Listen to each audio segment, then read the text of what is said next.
Aujourd'hui, vous allez voir une méthode originale pour mesurer expérimentalement la vitesse de rotation d'un disque.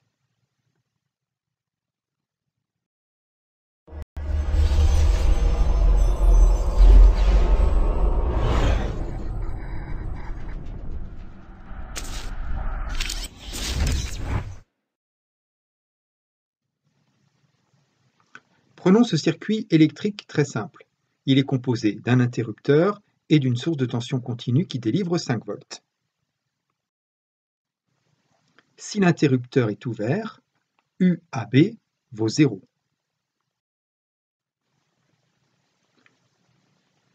En revanche, si l'interrupteur est fermé, la tension UAB vaut 5 volts. On mesure la tension délivrée par le générateur.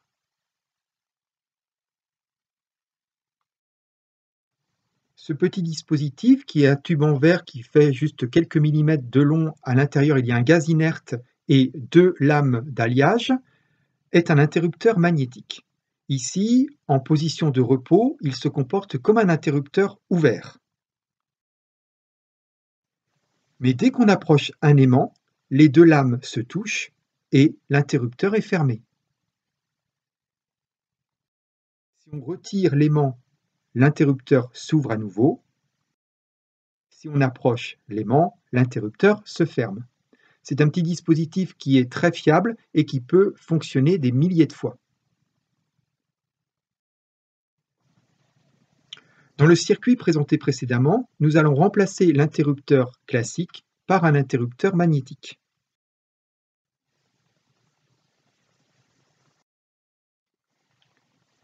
Et le disque dont on veut mesurer la vitesse de rotation, on va fixer dessus un aimant.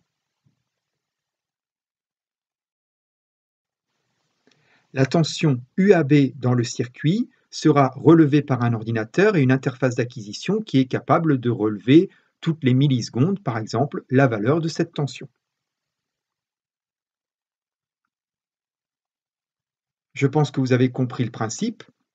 Le disque va tourner et à chaque fois que l'aimant va se trouver en face de l'ILS, l'interrupteur va se fermer.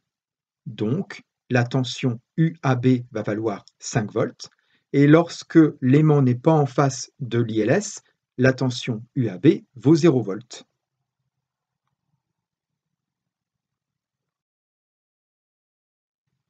Ainsi, si on fait un relevé temporel alors que le disque est en rotation, 0 volts, 0 volts, on passe devant l'ILS 5 volts, 0 volts, 0 volts, 0 volts, toujours 0 volts.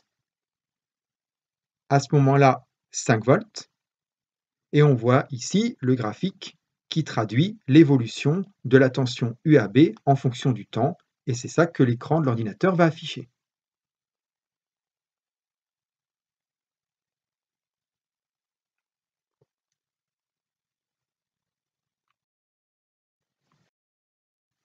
Le signal obtenu, UAB en fonction du temps, est un signal périodique. Et comme vous l'avez vu en secondes, ceci représente la période du signal. Et cette période est le temps que met le disque pour faire un tour.